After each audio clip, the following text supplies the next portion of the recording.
What's going on, everybody? Culturedog Sam Hatch back here with another Blu-ray review. And this one I did not see on my radar. I must have missed the announcement, and when it showed up in the mail from Arrow Video, I was wicked psyched because I'm a big fan of the classic 70s British biker occult exploitation flick, Psychomania. Yeah, I first tripped across this when I received a giant batch of VHS tapes from a friend who was a guy I worked with and a fellow cinephile. He used to work at a video store and had access to a lot of VHS tapes and was just a rabid collector of horror films, etc. And he had just gotten married and decided it was time to, grow up and get rid of all his horror tapes, and knew that I, who had not grown up, would be a very eager benefactor. So I picked up a ton of tapes of his, and just so many of them, and I would just spend like all my spare time just popping in tape after tape. And as a fan of like obscure and strange horror, that's always the kind of goal, is that you're going to find some other crazy horror movie that you've never heard of, and it's just going to be off the chart super cool. And there were a couple titles in that batch that I found that I fell in love with, and I really wanted to get on another format in way better shape because the VHS tapes were pretty bad. And one was Werewolves on Wheels, which just totally blew my mind. And so strangely, another one involving the occult and motorcycles, Psychomania. I just fell in love with it. This stuff is my bread and butter for sure. Came out in 1973, and it was a very, very cheap British film, directed by Don Sharp, who had done Hammer flicks. Kiss the Vampire he did, which is pretty cool. But it had a good pedigree. Ted Moore, who had done most of the James Bond films, did the camera work. And genre biggies, Beryl, Reid, and George Saunders were in it. Nicky Henson is in it as Beryl Reid's son, and it's just a very straightforward story. He is the leader of a biker gang called the Living Dead, and they've got these cool stylized helmets that have crossbones painted on the helmet, and they've got these visors that come down the. Supposed to make them look like skulls.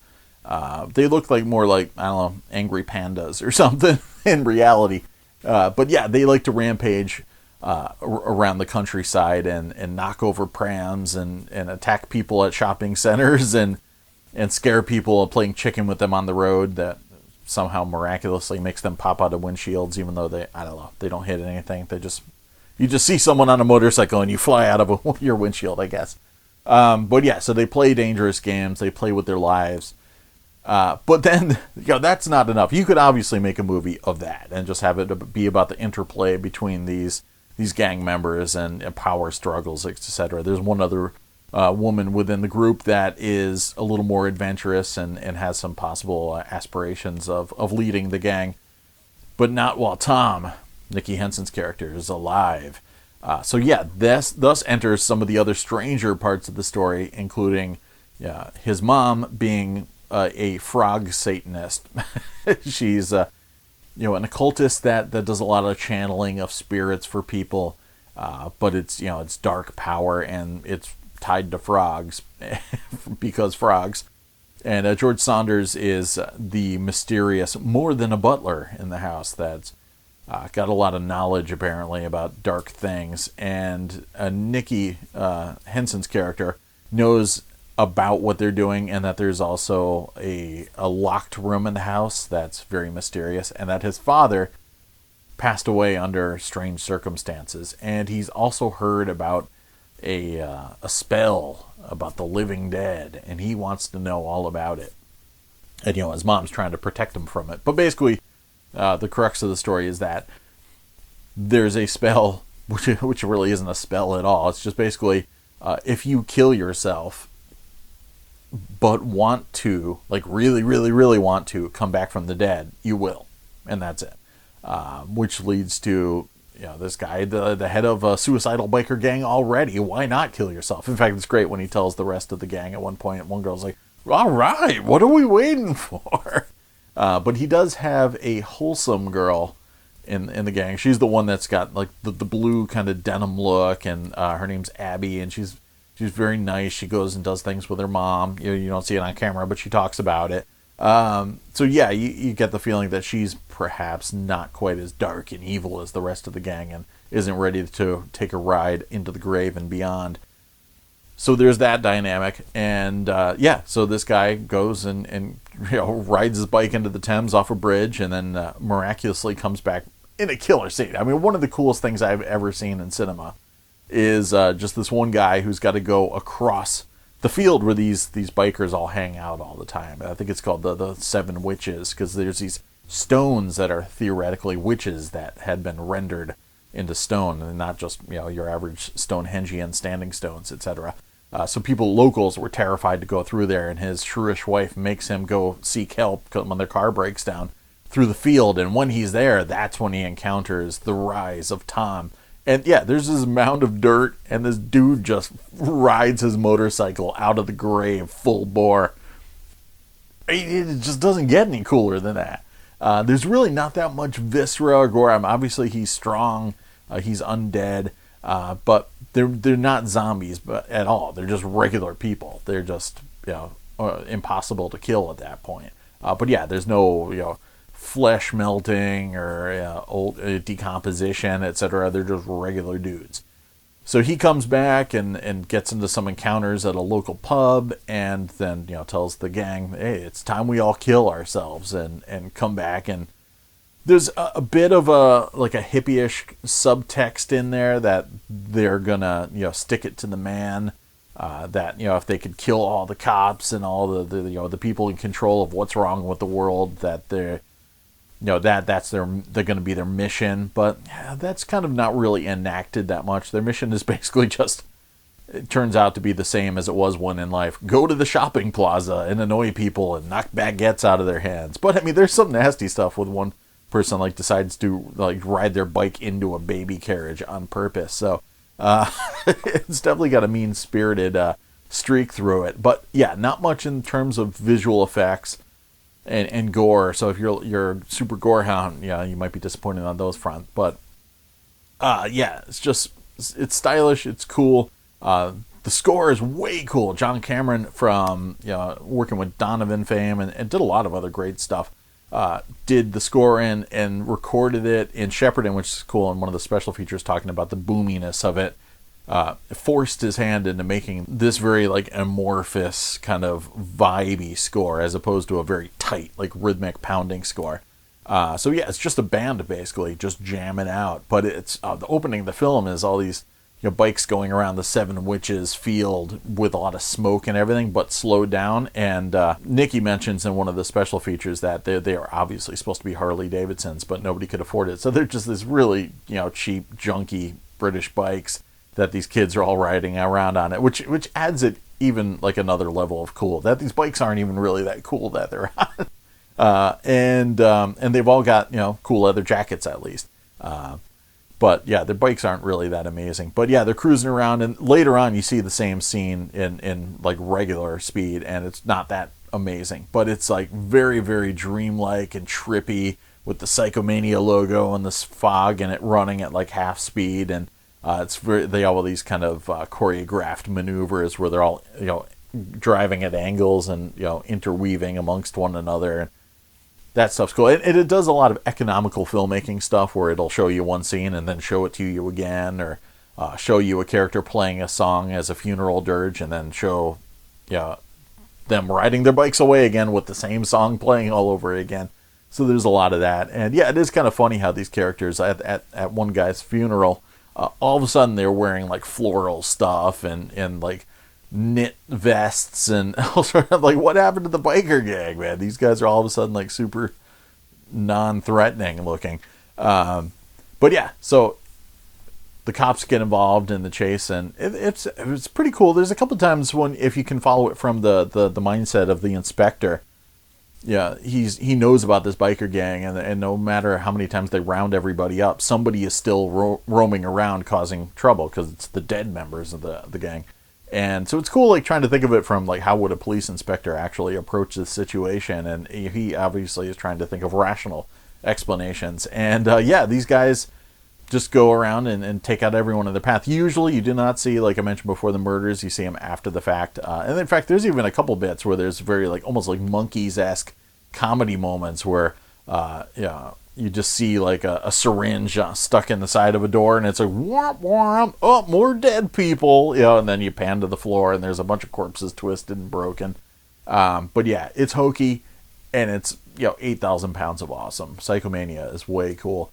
And yeah, and there's a good like hallucinogenic kind of trip out sequence where Tom does enter the locked room, and there's like a mirror with all sorts of forbidden knowledge in there that he discovers, and you know, doors disappear in it. That's the stuff I love to see in 70s movies. So way cool stuff, and I'm super psyched to have it on Blu-ray.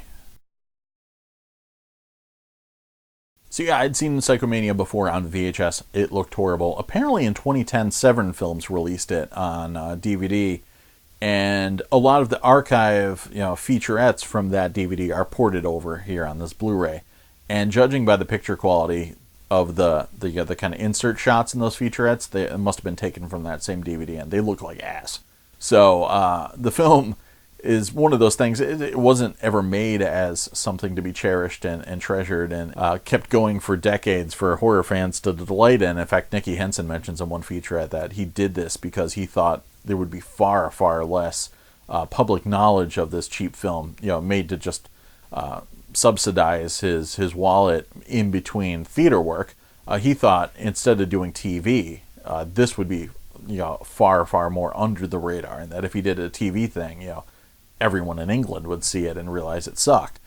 So that backfired, because now Psychomania rules, and whatever he had done on TV would have been seen once and probably then lingered in obscurity from thereafter. But there was a restoration, which was way cool, and it even mentions, I forgot what they said, there was a couple other prints known in existence and they weren't great.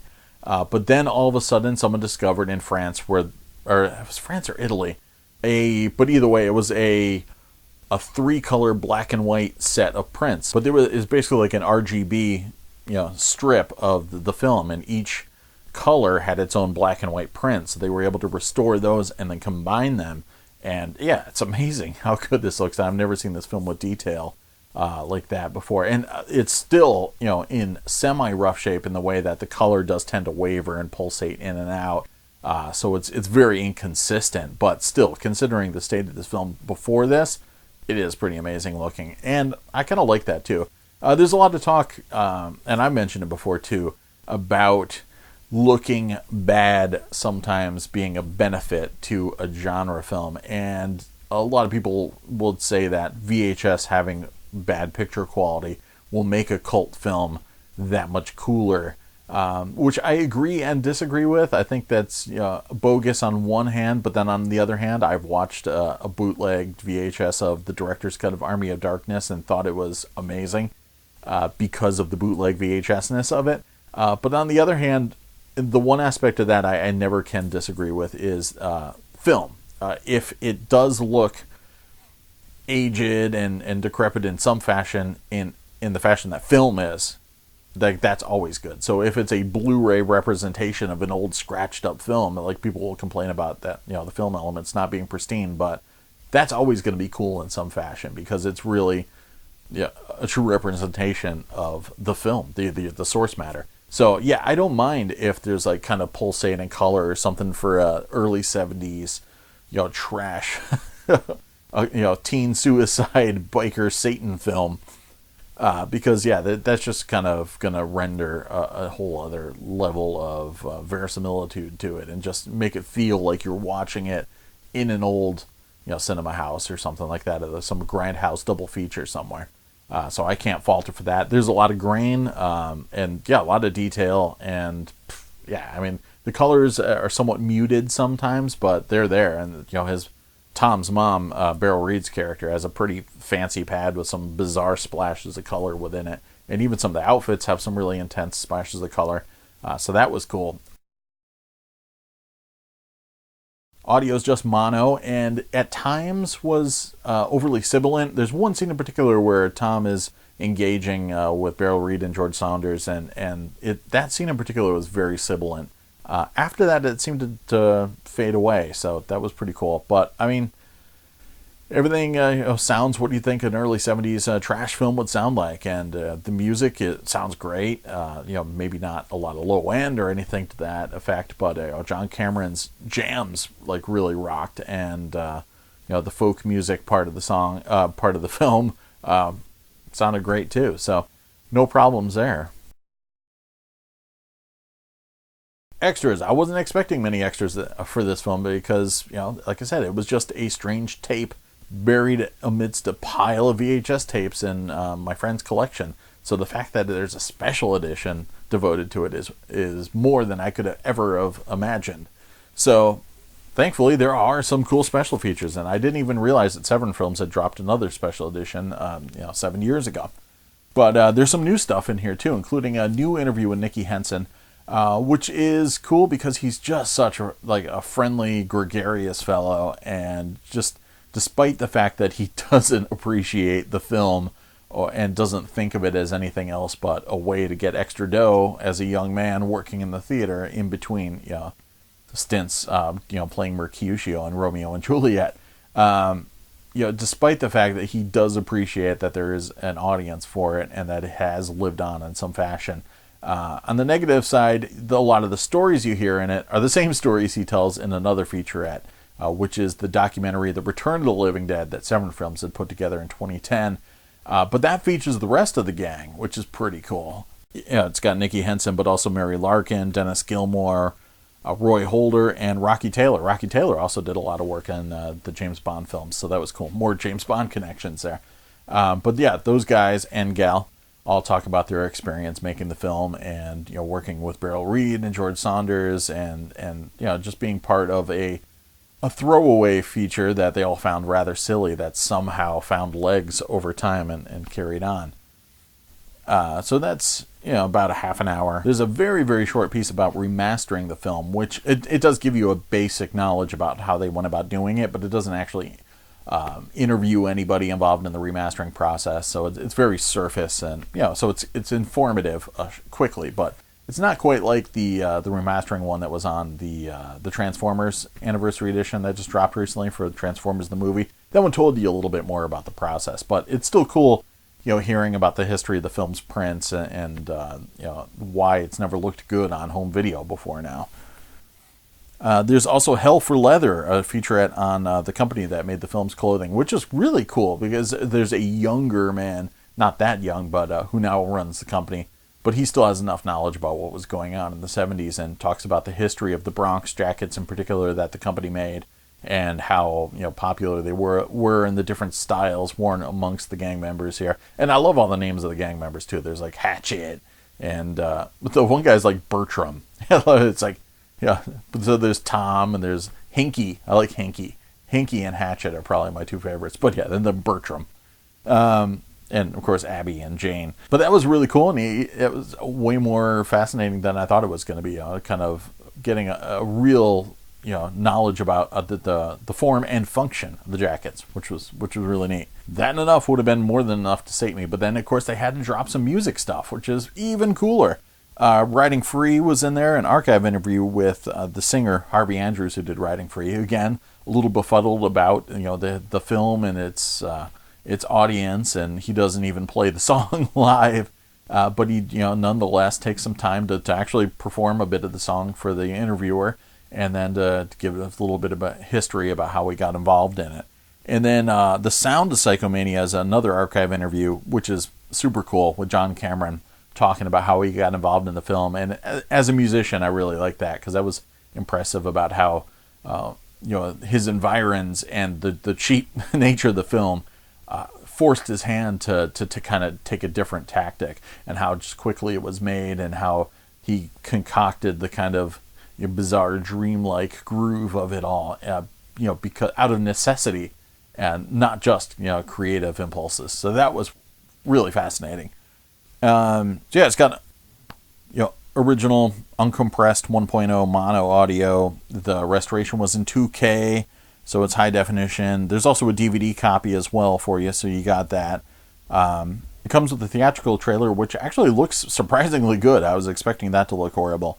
It's got a reversible sleeve featuring some new artwork from Twins of Evil, and then the original artwork. And the original poster art for this is amazing. It was released. You could see it on a CD that was actually released. They talk about it in one of the documentaries. That was probably the first time I had seen the artwork, was when it was reissued on CD, And I was like, what is that? It's a very stylized take on the Living Dead's helmets, but looks way cooler than their actual helmets. And then the first pressing's got a booklet with writing by Vic Pratt, William Fowler, and Andrew Roberts. And yeah, man, there's nothing not to like about Psychomania. If you don't like this film, then I don't know. I mean, you're probably normal. But I am absolutely, totally in love with it. The only thing better is Werewolves on Wheels. And hopefully, I've got an awesome DVD of that, but hopefully that'll come out on Blu-ray someday with an amazing Arrow release. But yeah, thanks for hanging out, and check out Psychomania if you dare.